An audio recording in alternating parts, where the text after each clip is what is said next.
Asise I am haraowe kanu tawda dungdingi mayam manung lairing ada calling bell thingena yenge duga sigi pot se laeba manipur dagi ai singa eva kaino samaina umarjit ko kanu haraga okramana haraga la isibu khotsibona duga hangto yenga khade haina petang hangto yenga kandadi enamma anina thabirak ko ilerame ai dapigi mai mache enamma bebina aduga enamma bita moina thabirak porame aduga enam bebina hoi gi sigi o ai gi kanu se ngari gi packet se sisu thabire ai singari ju loi hongdore loyam drowa ada yam chap chare aduga sigi ngari se ai diam haw bi masana leba atopagi ngari aina packet leibse manok di marak ta boragi maku manbagumba dagidi langumba heta yawramme ado si oi gi moi sigi kadose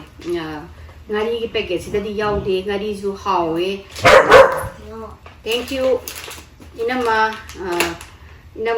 bebina ngari se hapirakpagi adoga enamma anina thabirakpa phisi su yam thina pamjare masu jisu sut karoina tawe are to sai phanek sut yam laire ai hantaki kanogi thawdo wa thokte yam set phangani singo phajadra si phanek ki kanu laire phisi to mamtang ingene phajare moi je kanogi cherau bagi khoi je tholak mandagana ko khangai namdare thare tharak ko yo maneba adagi sigi phanek sisu yawre sisu am phajai machu je yam thina lawe aina he pamjabro thoe midnight na on the injira phise midnight the indira sra sisu am phajai to sigi phajabi do oira to si thina pamjare handakti ai phi yam phange aduga sina dapi gi khudai ne tharai se khudai sisu tap tare mathani lighting thokpa leiri thokdo wa thok pi tawda cherau ba inmonu gi lai khoram ba ko da loina ma yarani am haraowe thank you enamani si ko se thabirak bagi enam bebina thank you enam bita thank you siam pamjare loklai je chongkhale phajana aduga tuning khok sidi makha da pura wai loin chatle kanu sing jina mari chatpi meyam jina loi em tawis kamphoi su yam mapan sara pangkhale nei kanu su angur je de aina phajana thambira bu tawi si dai da angur sing jam sumata da siam pale angur oi su pangkhale do ek manung sangam dare sini tawse no apang tongdang thara thajan bane yendem jide ai ga wang manare toy yendem jide ai wang manare adagi yangang la ga sidi as yendem jide ai ga wang manari mi no toy ju ai thabak yawe ku phaja mi yendem je passion fruit chu pan ba hore kai no mari mana thok pa pangcha ta sale tawi ya nam ta de hawai uri sina ina hanna jing bidaba hawai uri sina mathanda pung thanda pale aina ju nong ta ju ying bidaba sai sina mairen ni mathanda hore e alu ji ju mathanda haujabi ngak tani ai gi de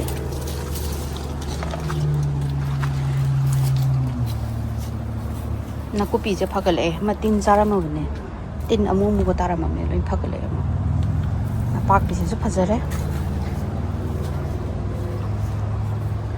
komla mem ni pangkhale amu hana gi su pan ba loi dari do pan ba di loi dari do pangkhale to pa hantak ti am kana pan ba oi dar aina juna kan to bidab su da min bidab su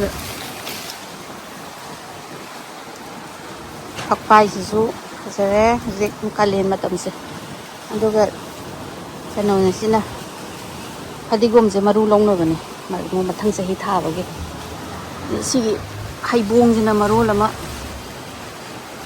jenda gi smain thare mamang gi da gi hamen ta ta de na maina mai tei moro khara sar tha bu khara chakhale si hung to pi ara ne mai tei ti long mana lu ni su mana matam lo chlei ra kang de awa hadigom je de loi ma pan loi sare bi jing je aina hek pi da bage si ju aina hek to ge na si de ꯐ꯭ꯔꯣꯖꯟꯗ ꯈꯔ ꯊꯝꯈ꯭ꯔꯒꯦ ꯏꯔꯣꯟꯕ ꯆꯥꯅꯕ ꯑꯇꯩꯗꯤ ꯌꯥꯗ꯭ꯔꯦ ꯍꯋꯥꯏ ꯊꯝꯄꯥꯛꯄꯤꯁꯨ ꯄꯥꯡꯈꯠꯂꯛꯑꯦ ꯁꯤꯁꯨ ꯃꯃꯥꯡ ꯆꯍꯤꯒꯤ ꯑꯩꯅ ꯁꯤꯔꯖꯅꯣꯅ ꯊꯝꯕꯅꯤ ꯆꯔꯥ ꯑꯃꯗꯤ ꯆꯥꯔꯦ ꯗꯁꯀꯨꯁꯁꯤꯗꯤ ꯃꯊꯟꯇ ꯄꯨꯡꯍꯧꯗ ꯍꯧꯒꯠꯂꯛꯑꯦ ꯒ꯭ꯌꯥꯟ ꯑꯃ ꯇꯥꯗꯦ ꯆꯤꯒꯣꯡ ꯂꯩ ꯄꯥꯟꯕ ꯍꯧꯔꯦ ꯁꯤꯁꯦ ꯁꯤꯡꯖꯨ ꯃꯣꯔꯣꯛ ꯃꯦꯠꯄ ꯆꯥꯕ ꯍꯥꯎꯔꯅꯤ ꯌꯣꯡꯆꯥꯛ ꯃꯅꯝꯁꯨ ꯅꯝꯃꯦ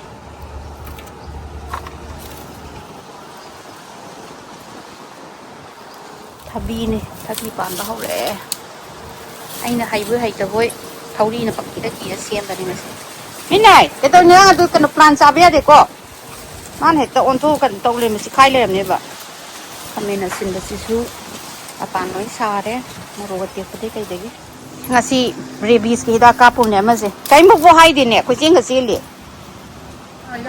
ꯃꯥꯁꯤꯗ ꯍꯧꯖꯤꯛ ꯋꯥꯛꯀꯤꯡ ꯄꯨꯊꯣꯛꯄ ꯌꯥꯔꯦꯅꯦ ꯀꯦꯝꯄꯤꯡꯁꯨ ꯆꯠꯄ ꯌꯥꯔꯕ ꯃꯤꯅꯥꯏ ꯀꯦꯝꯄꯤꯡ ꯆꯠꯂꯨꯔꯁꯤꯔꯥ ꯍꯥ ꯌꯦꯡꯉꯨꯅꯦ ꯃꯣꯏ ꯑꯩꯈꯣꯏ ꯃꯦꯗꯂꯥꯏꯟꯒ ꯊꯧꯅꯥꯒꯤ ꯁ꯭ꯀꯨꯜꯒꯤ ꯍꯦꯛ ꯅꯥꯀꯟꯗꯅꯦ ꯌꯦꯡꯉꯨꯅꯦ ꯗ꯭ꯔꯦꯒꯟ ꯐ꯭ꯔꯨꯠꯁꯤꯡꯁꯦ ꯂꯣꯏꯅ ꯁꯥꯏꯅ ꯀꯛꯊꯠꯂꯒ ꯊꯝꯕ ꯋꯥꯅꯤ ꯃꯄꯥꯟ ꯁꯥꯕ ꯑꯃꯁꯨ ꯌꯥꯎꯔꯤ ꯑꯩ ꯁꯤꯁꯦ ꯃꯄꯥꯟꯗꯤ ꯅꯝꯁꯤꯜꯂꯀꯥꯟꯗ ꯍꯧꯋꯦ ꯀꯥꯏꯗ ꯍꯥꯏꯕꯅꯤ ꯍꯧꯕ꯭ꯔꯥ ꯍꯧꯗꯕ꯭ꯔꯥ ꯈꯪꯗꯦ ꯌꯥꯝ ꯄꯥꯝꯃꯨꯏꯌꯦ ꯑꯃ ꯗ꯭ꯔꯦꯒꯟ ꯐ꯭ꯔꯨꯠꯁꯦ ꯂꯣꯏꯅꯃꯛ ꯁꯥꯏꯁꯤꯗ ꯃꯥꯒꯤꯁꯦ ꯂꯧꯖꯔꯣꯀ ꯍꯥꯏꯔꯒ ꯅꯠꯇ꯭ꯔꯒ ꯑꯦꯛꯁꯦꯁ ꯑꯣꯏꯅ ꯄꯥꯟꯃꯟꯗꯅ ꯇꯧꯕ ꯑꯣꯏꯔꯝꯃꯅꯤ ꯃꯄꯥꯟꯒ ꯁꯥꯔꯦꯕꯅꯤ ꯃꯥꯅ ꯀꯛꯊꯠꯂꯤꯁꯦ ꯁꯨꯝ ꯌꯦꯡꯕꯤꯗꯕꯁꯤꯗꯕ ꯍꯋꯥꯏ ꯊꯔꯥꯛꯁꯤꯁꯨ ꯉꯁꯤ ꯆꯔꯥ ꯑꯃ ꯍꯦꯛ ꯌꯥꯔꯅꯤ ꯉꯥꯍꯩꯒ ꯀꯣꯕꯤ ꯊꯝꯆꯦꯠꯃꯥꯟꯕꯤꯒ ꯍꯋꯥꯏ ꯊꯔꯥꯛꯁꯤꯒ ꯑꯃ ꯍꯦꯛꯅꯕ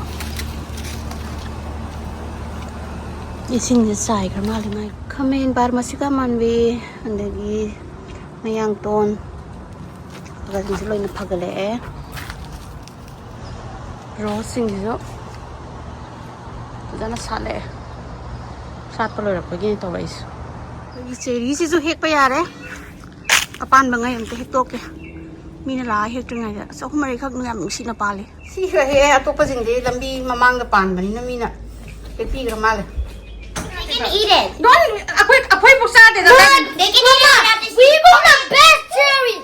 They're sweet and sour. We just put this in the store. It's so good. ꯍꯥꯎꯕ꯭ꯔꯁꯤꯁꯦ Yeah, it's sour too. ꯑꯗꯩ ꯄꯤꯔꯨꯔꯅꯨꯀꯣ ꯃꯉꯣꯟꯗ Because you know what I see. ꯄꯤꯔꯨꯔꯅꯣꯕ ꯃꯤꯐꯥꯎ ꯆꯥꯅꯤꯡꯉꯥꯏ ꯂꯩꯇꯦ ꯅꯪꯅ ꯍꯨꯏ ꯑꯃꯨꯛ ꯄꯤꯖ ꯂꯩꯔꯝꯃꯦ ꯍꯥꯎꯕ꯭ꯔꯥ ꯀꯌꯥꯝ ꯍꯥꯎꯒꯦ So good.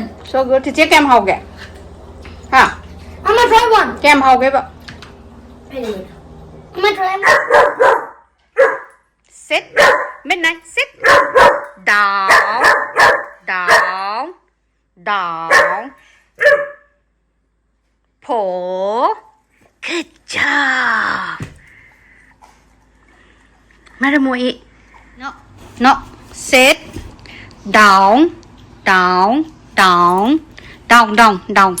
Down. No. Pull. Not down. Pull. Pull. No. Pull. Yeah. Good job. Madam, that. Down. Pull. Good job. See Piro. Pull. No, this one. Pull. Not si Piro. Midnight. Pull. Pull. This one. Pull. Yay. Huh? If you ask me to do tummy, he's gonna do tummy. Tummy. Say. Tummy. Down. Pull. Tawday lady. Good boy. Tummy. And there's a big tummy. Tummy. Good boy. Piroy. Madam, da chiche na ha. Good trainer ne ba chiche se. Sit. Good boy.